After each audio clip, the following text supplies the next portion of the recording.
In our next tutorial for Photoshop, let's create a great lens flare effect for our photos. Of course, you could use the lens flare effect in Photoshop, but it usually comes out pretty cheaply made and poorly well done. We'll go make our own effect and have it look great and professional. So we'll take our image of a sunset in the back here and add a new layer to the scene. Then we'll take a brush and make sure the hardness is set to 0, the size to about 300, and then we'll change the color of our brush to white. Next, we'll paint a spot, and then zoom in to the brush effect on our image. We'll add some noise to our effect using Filter, Noise, Add Noise. Use about 3.5% of noise. Make sure it's uniform and monochromatic. And hit OK. The noise is going to prevent the effect from banding if we scale the effect. Now let's duplicate the layer. Through the right-click Duplicate Layer option, or you can use Ctrl-J. We'll name the new layer White, and the old layer Orange. Next, we'll add color to the orange layer. Hide the white layer. Then go to Image, Adjustments, then Hue and Saturation. We'll color it by turning on the Colorize option. Move the hue over to a nice orange, and the saturation near 100%.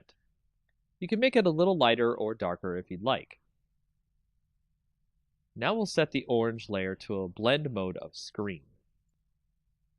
Then we'll set the white layer to a blend of linear dodge add. With the orange layer, we're going to free transform.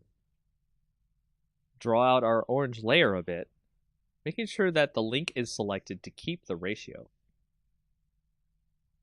Commit the changes.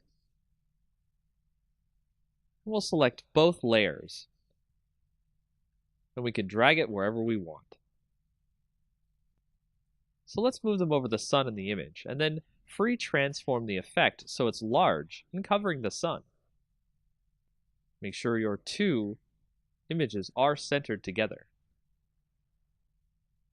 Now we have our lens flare effect. If you want to make sure that you don't want to wash out the color in the image, go to the orange layer, set it to screen, and then the white layer to linear dodge add. Change the opacity of the orange layer down to 50% or so. With the white layer, we're doing the trick here, which is the fill opacity rather than the actual opacity.